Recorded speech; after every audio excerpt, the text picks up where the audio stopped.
वही अजहर मसूद और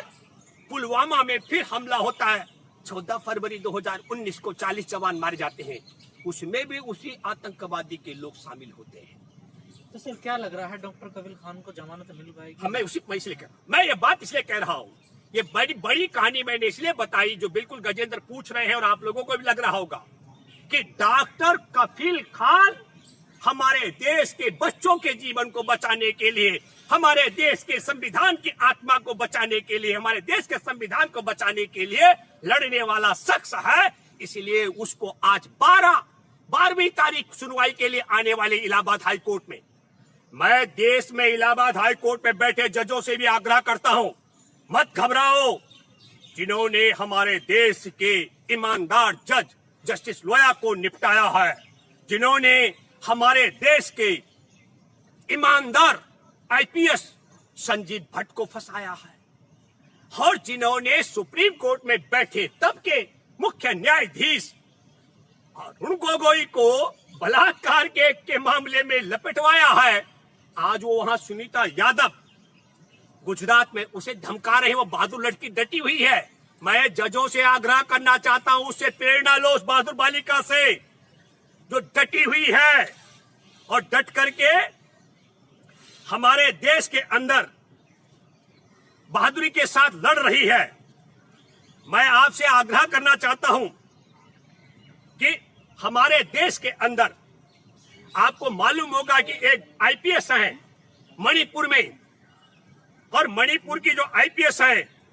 उन्होंने एक ड्रग्स माफिया को गिरफ्तार किया, और वहां बीरेन सिंह है मुख्यमंत्री, और जो पकड़ा गया ड्रग्स माफिया है वह भारतीय जनता पार्टी जुड़ा हुआ व्यक्ति है।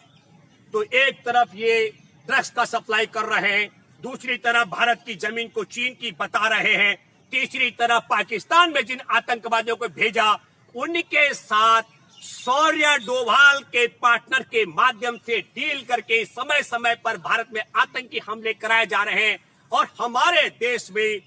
डॉक्टर कफील खान जैसे निर्दोष लोग झूठे मामलों में फंसाए जा रहे हैं। मैं जजों से आग्रह करना चाहता हूं कि वो बहादुर आईपीएस जो मणिपुर में पूरी सरकार के खिलाफ, व्यवस्था के खिलाफ लड़ रही है, वो सुनीता यादव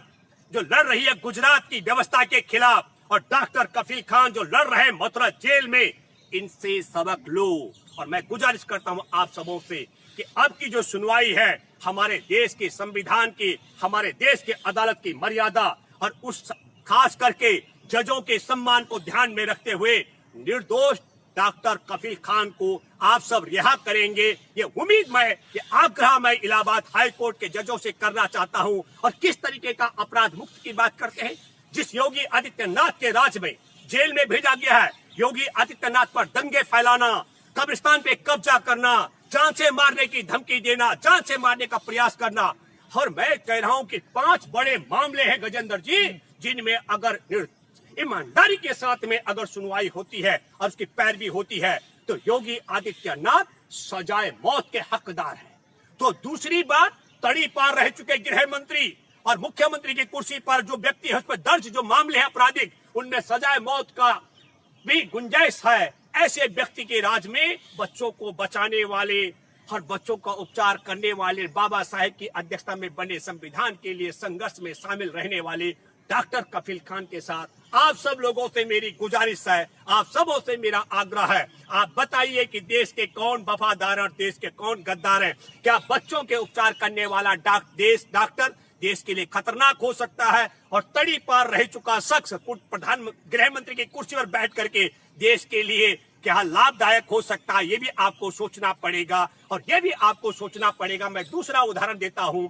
कि 8 दिसंबर 1989 को भी 5 आतंकवादियों को रूबिया अपहरण कांड के समय कश्मीर से छोड़ा गया था। तब भी गठबंधन में भाजपा की सरकार थी, और तब तक कश्मीर में आतंकवादियों का इतना बोलबाला नहीं था। जो लोग कश्मीर का बड़ा हवा बढ़ाते हैं, मैं ये बात इसलिए कहना चाह रहा हूं, प्रमाणिक तौर पर अगर ईमानदारी के साथ जांच होगी तो हमारे देश में संघ परिवार को पोषने वाले, पाकिस्तान में भेजे गए आतंकियों को पोषने वाले, पाकिस्तान में जो आतंकी छुड़वा करके भिजवाए गए, इनको भिजवाने वाले, इस पूरे षड्यंत्र का हमको लगता है कि इनके टुकड़े एक ही जगह से रेगुलेट होते हैं। ये बात भी आपको सोचनी और समझनी चाहिए। धन्यवाद।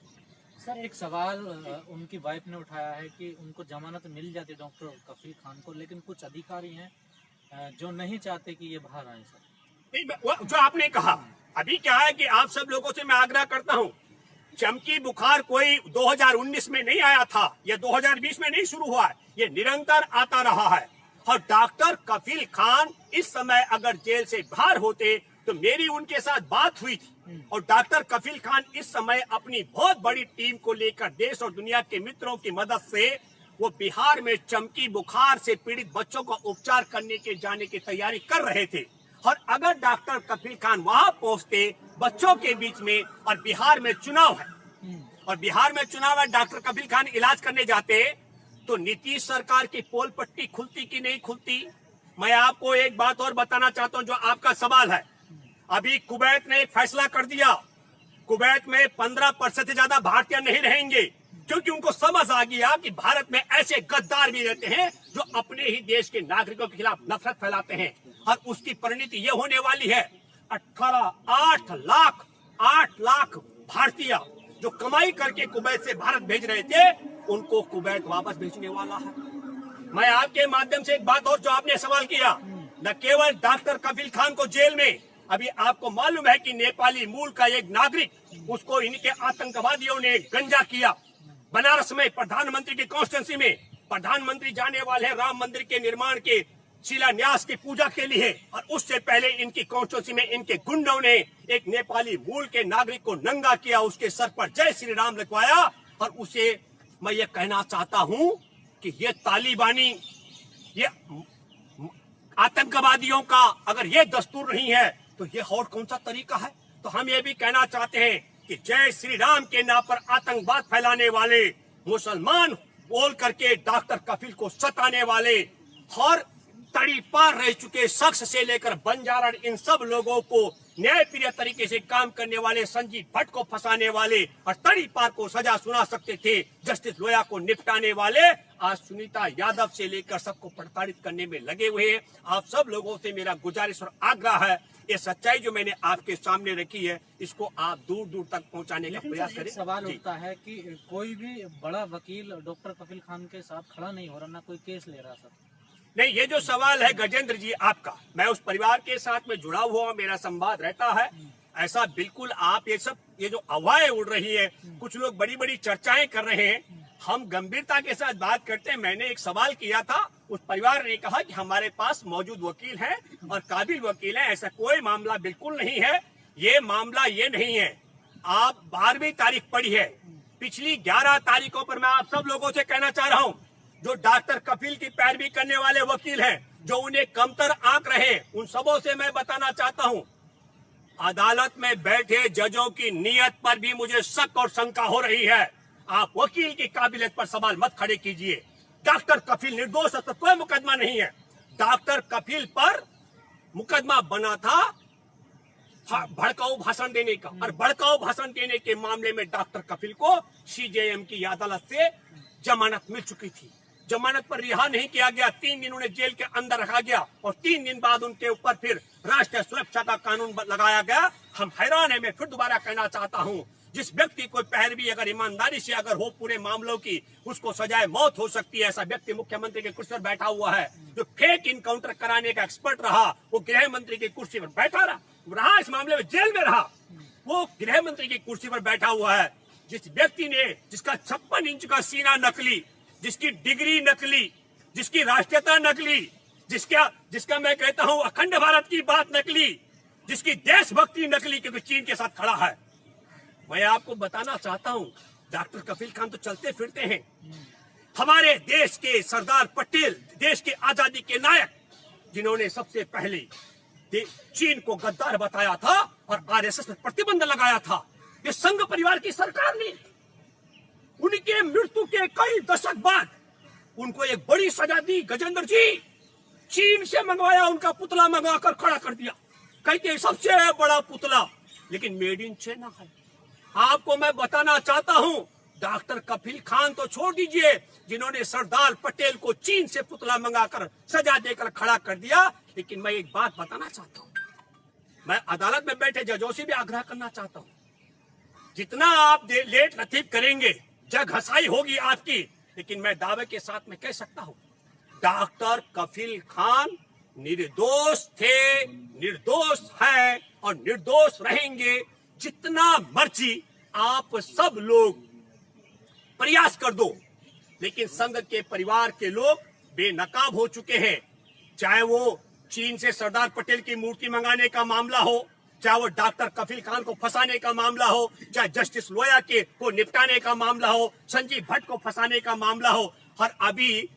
ड्रग्स माफिया को वीरेंद्र सिंह मणिपुर के इनके मुख्यमंत्री के द्वारा बचाने का जो प्रयास किया जा रहा हो, इन सबों के लेकर के, और जहां हमारे जवानों ने शहादत दी उस जमीन को चीन की बताने वाला, ये सब बेनकाब हो चुके। आखिरी बात मैं आप सब लोगों से करना चाहता हूं, आप सब लोग